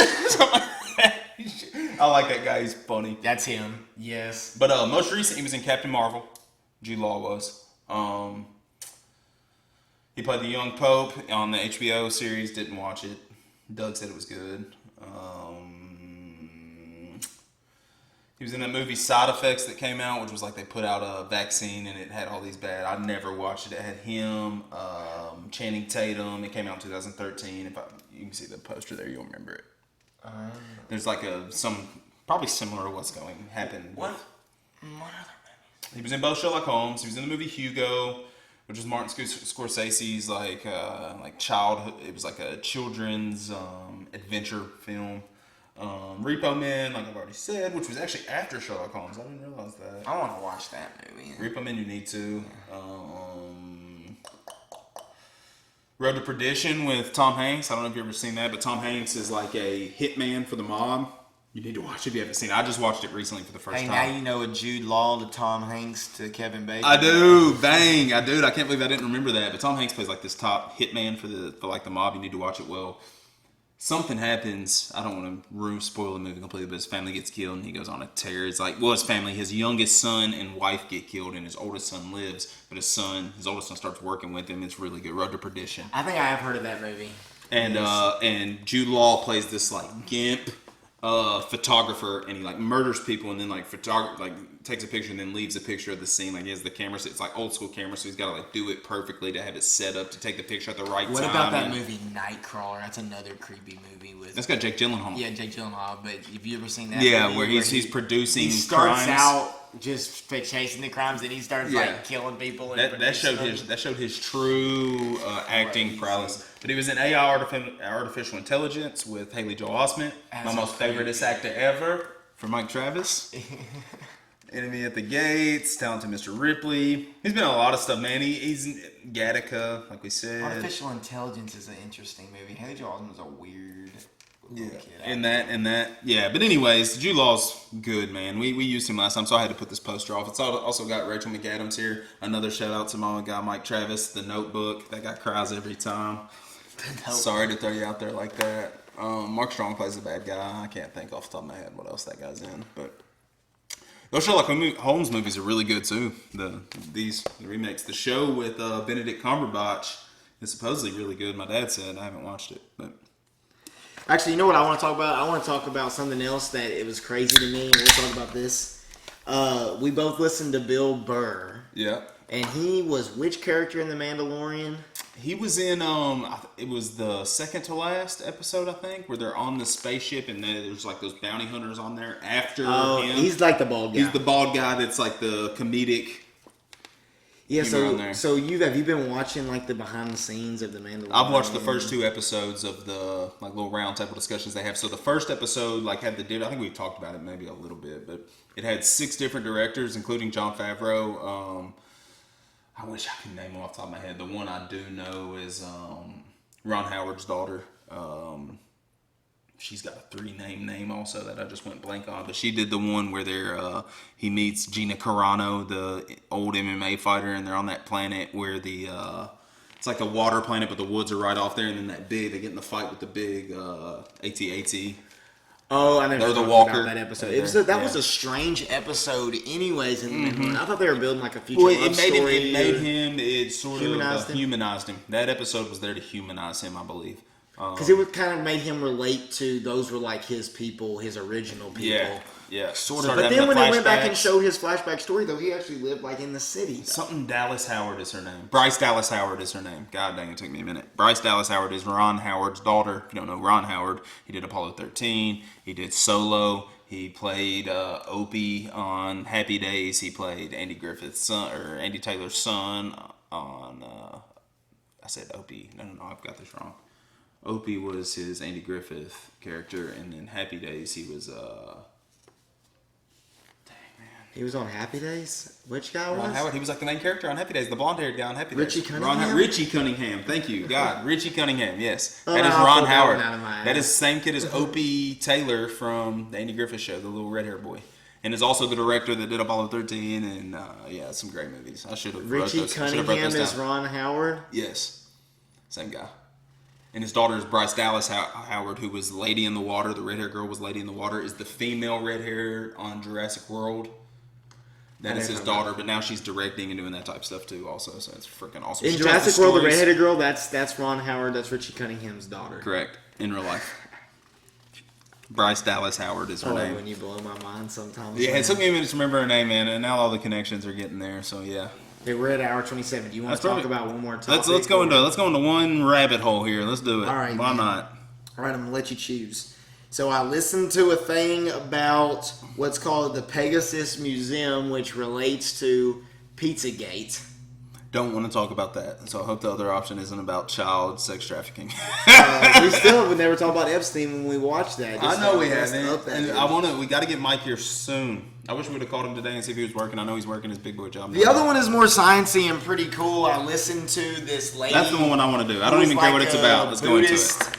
All right, so her name is Von Gault, and she is a Buddhist. And just to clear things up on Buddhism is definitely a way of life. This would be a perfect way to wrap it up. Give everybody kind of just an overview of Buddhism. Like I've actually read back in the day when I was just dealing with anger or wanting to understand things better. I remember the time period. Calming techniques or just self-betterment. I think everyone does it. And I loved how she described it, and I'll come back to round in that in a second. Just for all those people who remember Tim Welch, who was Sugar Sean O'Malley's, the person who actually went into the Pizzagate, his name is Edgar something Welch. So, but we didn't choose that path, so I at least had to bring it up. Yeah, that's how fine. I was going to bring it up, which was interesting. We'll talk about Pizzagate with Mike. Woo! He knows more about it. I know a little bit about Mike it. knows a lot about this too, but I want to talk about this in general. So anyways, Buddhism. So I read some books on those times just about anger and just many different things of meditation, breathing, just how important that spiritual and overall world is. But it is definitely much more a way of life and fundamental way of thinking than it is truly a religion as far as worshiping a deity or a higher power in that aspect. But it still has some of the same things. And I'm not going to go into too much detail. Y'all know I like to try to just... So tell me this real quick before you get simple. going. Just I know one of the main things on Christianity, because I grew up in it, is one of the Ten Commandments. Thou shalt not have any other gods before me or symbols before me or however it's worded. Like the Buddhist statue that we see, the big bellied guy, is that Buddha or no? When I was actually reading those books, and it's been a long time since I read them, I took more of just like, that's really how I like to do things, is apply things to how it can help me. Because I know that's where I'm not trying to. I'm just playing devil's advocate. I just want that to be known. Yeah. I'm not saying my beliefs anything like that. I'm just saying I understand Christianity. That's what I was raised in. That's what I know. I'm curious as to is that symbol what Christians use to denounce the reason them having a symbol, or they just denounce it because it's different than what they believe. Well, what I learned in that is that person up there, it's more what they're holding than the actual person up there. Yeah. So like the things they're holding are like symbols for energy or things that they cherish or What religion do you whatever. think them tits are right there in the Neverending Story picture? Oh man, I think that's from one of them 35 alien planets out there that we're about to find out from. Oh God, don't get us down that road already too. No, my lord. That just made me think of that. Anyways, I would say that those are, man, I've been studying the Bible, as you know. Those are Nephilites, or those are protectors. I don't know if you remember what that scene is. Just real fast, I'm gonna break down the scene really fast. So, he's like on this venture to stop the nothing, and he gets to this part of the movie where he meets the big, the dragon is already saved in the. God dang man, I freaking went here without being prepared. I'm an idiot. Not Artax. I think that was his horse that died in the quicksand, but whatever. Falcor yes. brings him to the little midget people. They are looking at this like, you can't go through there, and they watch this guy in suited armor try to get through that gate right there, and they have lasers that come out and shoot the people that go through there. Yes. So he like runs through it and ends up getting through, but they're like protectors of getting to the next part of this journey. So that's what that is. Never-ending story, right? Yeah. Never-ending story. Oh man, yeah. So anyway, so this is talking about, so she's a Buddhist, so I don't think it's more, that's probably like Siddhartha, like the first one who like figured this way out, but this is more of a consciousness and vibration and like feeling of that pure spirituality of, you know, the title of the thing I listened to was just like Jesus was a starseed, which just means that he had a higher consciousness or a higher vibration, so he could, you know, communicate with the oneness or this higher being, which we understand as God, or other people do Allah, or Buddhist people is just the oneness that we're one with the earth, we're one with each other, like it's energy. And that's what it's all about, is energy. And it's called, in the Buddhist faith, it's called a Merkaba. So your Merkaba is your energy. That's what, and you know, people who are real, they're like, oh, well, these are just, what I see is Kyle. That's your, if you're being spiritual or you're being Christian, you know, the Holy Spirit of Kyle and your soul is inside this body. The Buddhists, the name for that is Merkaba. Merkaba. That's your energy. Okay. Is that the same thing as an aura, or is that different? I think it's different. Aura, it's same thing. Yeah. The aura would be the color that you see, and as we know, we see different colors based on different wavelengths or energy of light. Some people see it when they listen to music. I don't know what the actual name for that is, but that type of stuff. But I'm talking, even when you see real color, that we'll call real color. When you see this blue on here, you're seeing waves of energy, photons of light. That's what you're seeing. So the energy of your life being is a Merkaba. And, you know, they believe in things, but something that I just want to talk about is like the universal consciousness is what they're saying. So Jesus has this attachment or can communicate with the universal consciousness, but other people, she actually said, another person from the Bible, since I was bringing up the Bible, which is right there, that they brought up is Ezekiel. And I want to go back and read that part of the Bible as well, because Ezekiel... Tell us what you know about him. Apparently, well, I want to go learn even more about it. But Ezekiel was another star seed that she talked about. But I want to talk about just the Four Noble Truths, so people don't realize he was important enough that there's a full book of the Bible about him. Oh yeah, a whole book. I'm going to read it very, very soon. But a Merkaba is your energy. And if I'm butchering that, somebody hopefully will help me do better. But Merkaba sounds right. That's right. So... Metatron, an archangel. That's what it was. Metatron is Ezekiel in the Bible. So I think it was Gabriel, an archangel, I believe. Maybe not. I think he was, but she just went into saying that it has to do with quantum healing and stuff. I don't want to get into all that, but I do want to just brush on what was the Four Noble Truths and the Eightfold Path. So this is the way of living, or the things that you can apply to your own life. And I even wrote down in my notes, because, you know, I've just been studying, like, you can have these Buddhistic thinking to help you in your life and apply them to Christianity principles, and they actually can run along. At the end of the day, and I think the reason you can do that is because we've got to get past the point. I'm not going to say his name just because I don't think he would want us to, but you've talked to a guy who's a church planner, about to plant a church here in Middle Tennessee, and he wants to preach on what God can do for you while you're alive. Like, there's too many people preaching about they're wrong, we're right, you don't believe us, you're going to hell, and that's all they preach on. And that's your afterlife that you're worried about. Off-putting to me, very off-putting to our age group. We don't want to hear that. We just don't want to hear it. Like, dude, we understand. We need to, we get it, man. We want to know how to apply it, and I feel like that's what he's planning on doing, which is going to be great. Definitely going to check that out. But, remind me what you just said. Oh, how they apply to each other. At the end of the day, there's a documentary, and I've tried to be better about like things I watch. Don't take them as truth, but I try to put them into my files, as you would call them, to start interweaving with what I know and how it counteracts and how I can find the truth. And I think part of it is if your faith in general shouldn't require proof. That's pretty much what faith is. Having faith in something should not require proof, but the way my brain works is I would like to try and seek the proof, and I know you do too. You're a scientist, so like you're obviously always looking for the proof, and that's why you're reading through the Bible like you're doing it, man. You're searching for whatever it is you're looking for, and I don't know what that is, or if it's just peace of mind. I don't know what it is, but regardless, at the end of the day, this documentary I'm talking about was called Zeitgeist, and it starts off with the creation of religion. I'm not talking about faith. I'm talking about religion as a whole.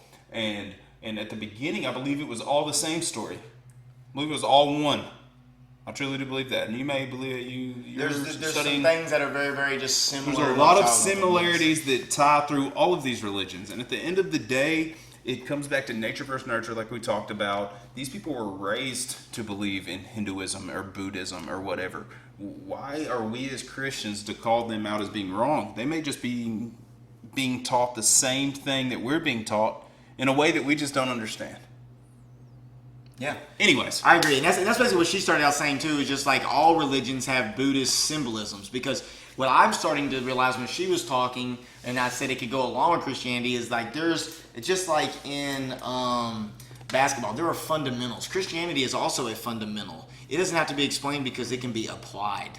Does that make sense? You can apply it to so many things. Buddhism, you can apply it to so many things. When you know stuff like that, it's kind of like the alphabet. We can apply the alphabet into words, into sentences, into paragraphs, into essays, into understandings. So like you can, something that's actually very, very simple, you can look at it too complex and it doesn't make sense, but it can apply to so many different levels or things, whether it's in your life, whether you believe it or not, it can be applicable. That's what makes it. I'm so thankful for being raised in that culture, man. So thankful. And being grateful, we'll talk about it, like being grateful, that's something that, can help your pure happiness. I've heard many people say that, like, you can get a reward, like, ooh, I did this. Like, a perfect example, I donate something and I post it on Facebook. Those 100 likes that I got, if I did it to get those 100 likes, that's going to make me feel good for 1 minute. But if I just went down to Goodwill and dropped stuff off and nobody even knew and I was just grateful for that, it's going to actually fundamentally fuel happiness inside of me instead of getting some intrinsic reward. Joy. Correct, joy and love, and that's what, if you're wondering about Jocko,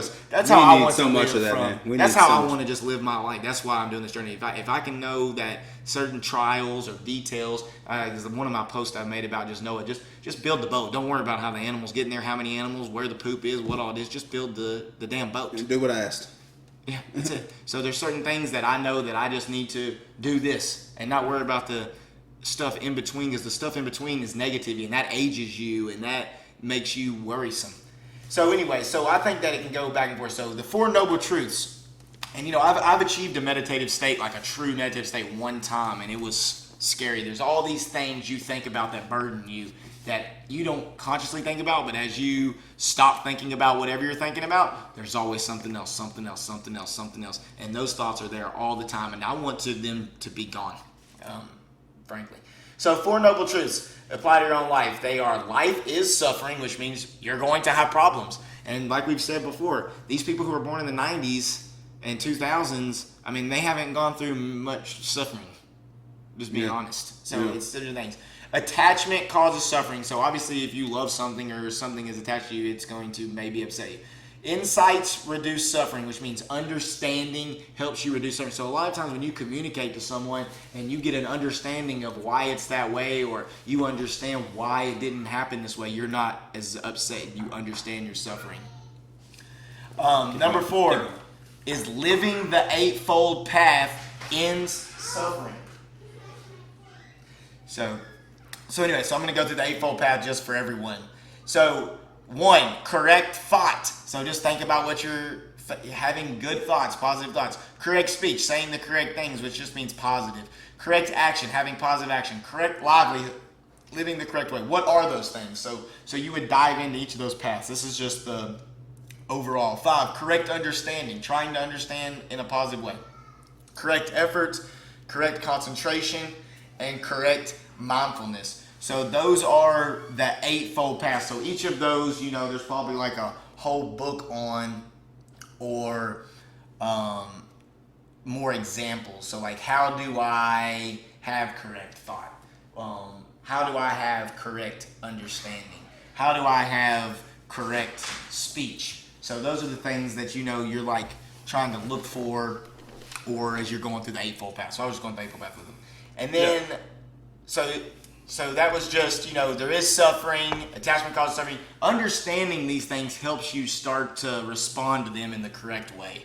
It's just the way that it seems. And how they get there is, meditation.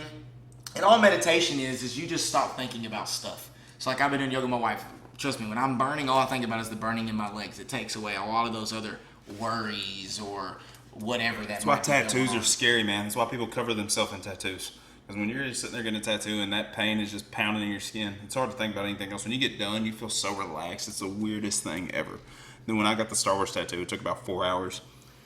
And it's just like, just being positive. It's like seeing the silver lining in things. I mean, those are the type stuff that it just has to be like, you can flip that positive and negative. I tell people all the time, like I play a lot of poker. I remember a lot of times that I got beat on the river. I don't remember the times I got lucky and won on the river. Stop remembering the bad stuff and remember the good stuff, because I have good stuff that happens to me every single day, and if I can just make that have as much impact as the bad stuff, then that's when I feel like start to flip around and see this level of just a higher frequency. And that's what she also has talked about, is like, I didn't realize all this, like the earth has a 7.83 hertz of energy that it kind of gives out in its magnetic field, and there's been times where that peaks and a natural disaster happens. We all say animals, they lay down when it's going to rain, or they have this natural thing. Well, that can actually be measured. And I've kind of been diving in on that and looking and seeing, like, what about this date when something big happened on the planet? And I see that the readings are off the chart for frequency vibrations. And what do you know? Something big did happen that day. Yeah. I mean, just as an example, the George Floyd in that response, during that time, it was the highest frequency reading for a whole entire month. Really? Yes. Because I follow it on Twitter now. Just that it was then, and the way she explained it is we have things that are bothering us all the time that we bury down there, these negative things, and we suppress them naturally because we want to hum at 7.83, which is just what Earth normally is at all the time. But as it kind of like the bottom of an ocean or something, it stirs all that up. So if you have negative stuff down there, when the Earth's frequency comes up, you come up, but now that negative stuff comes into your reality. That's been not in your reality, your everyday life. You still go to work. Your family life might not be good. Something you might be upset, but at work, you have to still be like this, but all that's down there. But when the Earth's frequency jumps up, it stirs all that in the bottom and brings it up into your other part of your life. And that's the time that you got to fix all of that, is what she was explaining. But if it's good stuff down here and your frequency at a higher frequency, when the Earth comes up, instead of the bad stuff being your reality, you can create a new reality at a higher frequency. And that's what she explains Jesus and those people are, is that they have ascended. They have I gotta find it, man. I was on a roll. The awakening and ascension. Jesus had his awakening and ascension, or whoever is that 5D individual. So when the Earth goes into this enlightened time or this high frequency time, they don't have this negative stuff, and they create this new high reality because they don't have anything pulling them down, and they can connect to this other oneness at this higher frequency that they can hear or communicate with this higher thing. And that's kind of what she was trying to explain, which is, if you, even in the Christian world, in the Islam world, and just consciousness world, it's all higher frequency. Could be literally, I mean, it was very interesting how she explained it, and like that negative stuff underneath. So I thought it was pretty interesting, and that probably brought us to where we need to be. I think they're calling me from my car. Well, is your phone going off? Yeah, my dad called me, but is there anything That's else, right. man? I mean, can't interrupt just a couple times. It did allow me to bring out the game me and Tanner were playing. I talked about at the beginning. It's just an old school memory game. Let's see if I can get it to go. Yes, so it's...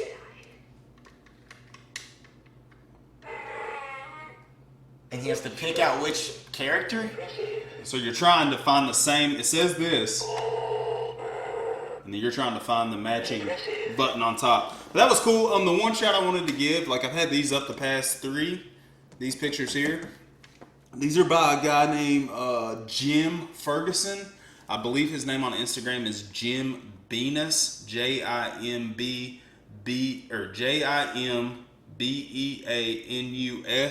I believe he worked at like NASA at one point also. You have to go check him out. But he does these like little they're just like excerpts out of movies. So I don't know how good you can see him on the camera. The bottom one here is Goonies with Chunk and the Fratelli's about to put his hand in the blender. This one's right after Bill Murray got slimed in Ghostbusters 1. This is Weird Science, where they're creating their girlfriend. There on Tyler's side, the top one we talked about earlier, which is Neverending Story. Big Lebowski, and then the bottom one is the Karate Kid original tournament scene. I was thinking, I was trying to think of a connection to Kevin Bacon with John Goodman over there, man. I can't. I don't know if I can do it. I can. John Goodman, Elizabeth Perkins, the Flintstones. He played Fred Flintstone. She played Wilma Flintstone. Elizabeth Perkins was also in Big with Tom Hanks, who was in Apollo 13 with Kevin Bacon. So that was a quick one. I was trying to look up here and see if I could think of one with them. And John Goodman has been in stuff with famous people, so that's the easiest ones to choose. But yeah, Jim Ferguson, he does these. I got these at Comic-Con Nashville back in 2011, I think. Mom got them framed for me for Christmas one year, but they're just cool little art. He hand draws all of them, and they're just scenes from. I picked these out. I guess at the time I was probably 23 or 24. It was before me and Erica got married, so I don't know if these were movies I was watching at the time. What made me choose these particular movies, but he's a good artist. That's really the only thing I got to throw out there. Well, I'll end this with a quote. I'll give the people who listen to the podcast a little extra. I posted this quote on Facebook, but I left out the part what she really said. She said that the oneness, and she does hypnotism, and that Von Gault lady going back to the energy and the consciousness and all that stuff, which was pretty neat. She said the oneness wants us all to know. So that would be like God, or her saying that God spoke to her, or all, or whoever. The oneness wants us to know that you have always been enough. Use the gifts and resources all around you to create a life you want to experience. A life full of joy and love, and the spiritual world will nudge you along through synchronicity. Incredible. Nice. Yeah, man. That was awesome. The one thing I think we may have forgotten is today is what they call Juneteenth, which is June 19th. It's the day that our black brothers and sisters celebrate their freedom. We celebrate on July 4th. They celebrate their true freedom. I can't remember the actual year. I saw it this morning. I should have wrote it down, man. But they're celebrating that today. I have friends. You have a son. We're with you. We support you. That's right. Long story short, thanks for listening. Listen again next time. That's right. See y'all later. Goodbye. Oh, am I supposed to play my music here at the end?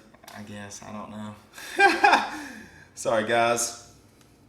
We're really going to end it right here.